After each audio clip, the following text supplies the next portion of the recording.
ISE tadi sampai ISE. Terus apa lagi kira-kira nih Kak? Setelah ISE yang penting kita tahu kelebihan dan kelemahan diri. Kalau kelebihan dan kelemahan diri, mungkin itu bisa dituliskan di ISE ya?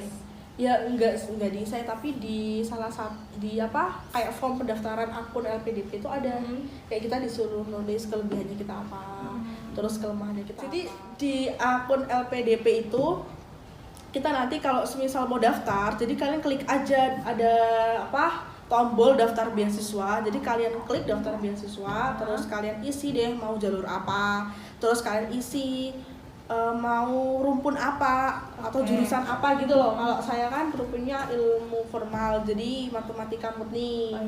Terus di situ ada pilihan universitasnya, jadi kalian tuh disuruh milih 3 universitas gitu. Universitas. Dan itu harus 3 Kak? Memang 3, memang iya. Harus 3. Iya, berarti kalau 1 aja nggak bisa ya?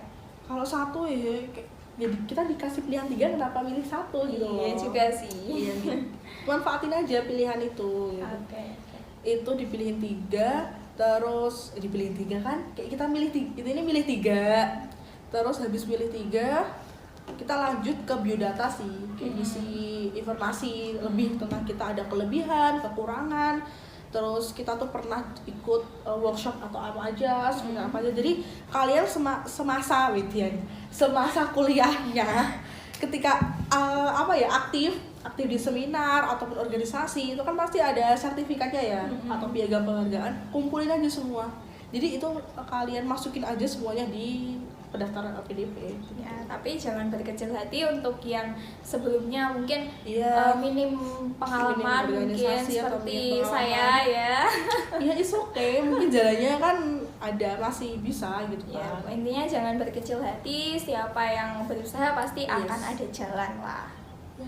Sekecil apapun usaha kita itu masukin aja di form pendaftaran itu. Karena bisa sangat mempengaruhi gitu. Pokoknya diisi aja semua. Jadi ngisi itu nggak bisa seharian ya, nggak bisa cuma sekali langsung. Pasti kan kita juga mikir ya kalau mau ngisi kayak gitu ya form. Jadi kalian fokusin aja sehari itu atau 2 hari itu ngisi form itu. Dicicil nggak apa-apa sih. Iya dicicil gitu. Aku juga waktu itu dicicil. Itu berapa hari Kak nyiapin administrasi? Kebetulan tuh aku submitnya itu detik-detik terakhir penutupan. Wah. Bahaya sih itu teman-teman, takutnya kalau ada server down atau apa ya. Tapi alhamdulillah ya lancar aja. Dan juga tips nih, kalau kita mau submit pendaftaran itu jangan di jam kayak aktif kerja. Kadang tuh kayak kelola gitu loh, nggak ke-refresh. Jadi aku submitnya itu sore kayak jam 5 mau maghrib gitu kan, nggak ada yang buka laptop kan, atau nggak ada yang buka server itu kan, jadi cepat gitu. Mungkin bisa malam juga. Atau malam jam 1 malam gitu nggak apa-apa. Kuat melek ya. Iya, yang kuat melek sampai jam 3, jam 4 tuh nggak apa-apa sih.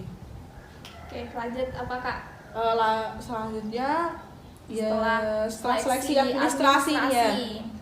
Jadi setelah seleksi administrasi kita nunggu nih, jadi nggak harus langsung kita lolos. Jadi nggak bisa harus diseleksi dulu kan. Iya. Dan juga nih sebelum lanjut aku jelasin ya, TOEFL itu nggak sembarangan sih. Jadi sertifikat TOEFL itu yang harus berstandar ETC. Oke. Jadi kayak ETC itu apa ETC?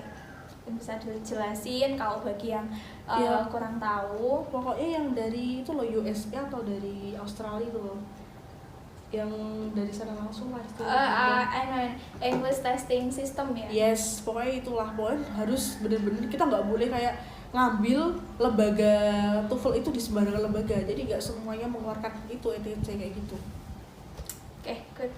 Jadi nanti bisa tanya-tanya lah yang di daerahnya, mungkin yang udah terstandar mana yang bisa digunakan untuk LPDP mana. Oke, lanjut. Terus kayaknya hampir 2 minggu itu nunggu pengumuman ya. Hampir 2 minggu nunggu pengumuman. Alhamdulillah lolos seleksi administrasi. Terus kemudian ada seleksi skolastik nih. Skolastik. Oke, yang pertama berarti ada administrasi. Setelah administrasi ada skolastik. Iya, seleksi skolastik. mungkin bisa dikulik-kulik itu gimana Kak? Seleksi skolastik itu kayak tes tulisnya gitu, tapi secara online teman-teman, karena tahu sendiri ya, masih suasananya masih suasana protokol kesehatan gitu kan, jadi tetap online, tetap di laptop masing-masing. Terus di situ soalnya apa aja, jadi yang penasaran itu nanti ada soal kayak nanti kita ulas lah di part-part selanjutnya ya soalnya itu apa aja. Jadi intinya tes tertulisnya gitu. Terus di tes tertulis juga ada tes kepribadian. Di skolastik itu ada kepribadian, ada numeral dan sebagainya lah, penalaran gitu. Terus setelah tes itu kita lanjut ke seleksi yang terakhir nih. Ini ada seleksi, lagi, setelah seleksi skolastik itu ada seleksi yang paling menegangkan menurutku ya. Menurutku itu seleksi substansi, yes. Ya itulah pokoknya substansi gitu. Itu kayak istilahnya seleksi wawancara. Jadi ada perbedaan nih teman-teman LPDP yang tahun ini sama tahun kemarin. Gimana tuh? Kalau tahun ini itu tema wawancara itu lebih ke profiling dirinya. Profiling dan akademik ketika kuliah gitu. Jadi banyak, aku dihadapkan oleh berapa reviewer? 1, 2, 3 reviewer. Ada 3 wawancara pokoknya, ada 3 wawancara itu membahas profiling diri kita. Jadi kalian harus bener-bener kayak apa adanya aja kalau ditanya. Jadi diri sendiri. Jadi diri sendiri tuh. Dan juga percaya diri tapi jangan berlebihan ya. Jadi percaya diri seadanya aja. Kalau kita malah nanti jatuhnya kalau kelebihan malah jadi jatuhnya sombong. Iya, jatuhnya malah angkuh gitu kan. Malah gak keterima gitu. Jadi banyak banget kasus teman-teman yang pejuang LPDP, dia tuh kayaknya udah optimis banget nih. Udah kayak pokoknya prestasinya banyak atau bla bla bla, ketika wawancara mereka gagal ya, mungkin salah satunya dengan attitude-nya itu. Jadi memang bener salah satu aku denger ya, salah satu pejuang LPDP itu bilang, kamu jangan merasa paling kayak di situ ketika ditanya jangan merasa paling wah gitu loh. Jadi kayak kamu harus kayak merendah dulu untuk meroket. Merendah dulu untuk meroket. Gitu. Intinya ya jadi diri kita sendiri, namun ketika kita punya prestasi ya kita tunjukkan, namun dengan cara yang tepat mungkin. Iya, yang penting attitude penting banget. Percuma aja kita good ilmunya tinggi, terus kita juga lookingnya bagus, tapi attitude kita nggak bagus ya sama aja sih gitu. Kalau boleh tahu nih Kak, jadi teman-teman bisa dikasih tahu mungkin sekarang kuliahnya di mana? Adanya apa gitu ya? Adanya apa? Aku emang ini agak keluar apa? Karena aku yang satunya tuh pendidikan matematika. Yes, aku pendidikan matematika di Unisula, Universitas Islam Sultan Agung Semarang. Itu di Semarang. Jadi kalian yang SMA pengen pendidikan matematika, silakan di Unisula, itu bagus banget pokoknya. Akarnya juga udah bagus. Terus aku ambil S2-nya itu di mana Kak? Coba tebak dulu deh. Mungkin di itu area apa nih? Area barat, kidul, lor, UGM.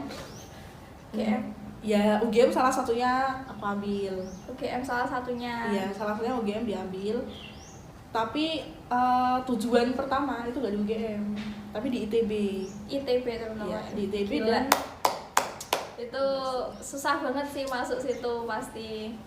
Karena aku dengar tuh masuk jurusannya aja ada tesnya gitu. Iya, itu yang aku rasakan kemarin ketika seleksi administrasi ITB juga kayak gitu sih. Berarti selain ada tes dari LPDP sendiri, ada tes dari pihak ITB-nya juga. Jadi konsepnya kita tuh jangan gini teman-teman. Semisal kita lolos LPDP terus nanti kita langsung keterima di universitas tuh enggak. Jadi kita juga daftar gitu loh. Jadi kita tuh berhubungan, berkoneksi sama dua lembaga istilahnya gitu. Lembaga yang membiayai kita yaitu LPDP sama universitas yang akan kita tuju. Jadi ITB itu syaratnya itu salah satunya ya harus ada TPA, terus ada TOEFL juga di awal. Ya pokoknya ada di website pokoknya. Oh berarti Iya. TOEFL untuk LPDP beda, untuk ITB Iya, beda. soalnya TOEFL untuk LPDP kan rendah banget aku ya, masih di bawah 500 lah. Di bawah 500. Di bawah enggak 500, di bawah 450. Tapi untungnya jujur. passing grade-nya untuk yang apa? Iya, untuk di LPDP karena LPDP, afirmasi ya. Afirmasi masih bisa ya. Iya, masih segitu. bisa aku masukin TOEFL itu. Terus di ITB itu minimal 475. 475. Yes. Dan TPA-nya juga 475. Wah. TPA tuh apa sih? Tes potensi akademik gitu. Jadi kita TPA-nya di luar juga. Di luar lembaga, ininya lembaga yang mengadakan TPA. Itu ambil di mana, lembaga mana Kak? Aku di Bandung sih, di apa sih? Bappenas. IF. Yes, Koperasi Bappenas. Oke. Yang Bandung sama. Kita lanjut di Oke, di part ini mungkin pertanyaannya yang bisa kita jawab mungkin bisa cukup segitu dulu ya Yes. teman-teman.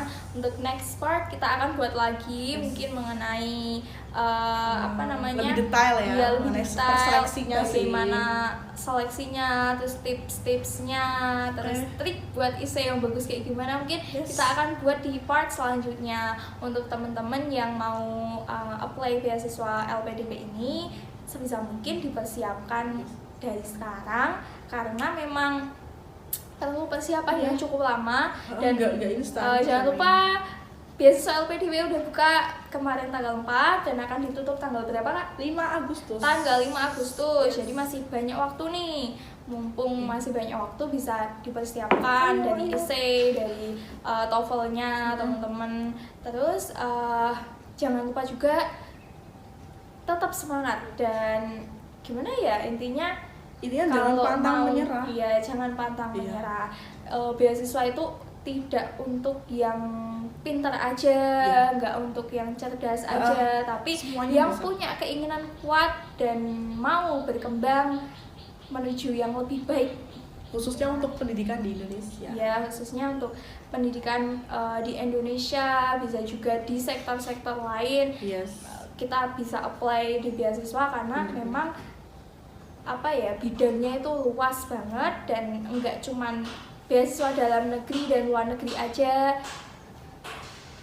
enggak cuman beasiswa dalam negeri aja kan, tetapi banyak ada Di luar juga, negeri juga ada. beasiswa di luar negeri. So buat teman-teman silahkan di-prepare dari sekarang. Kita berdua pamit undur diri.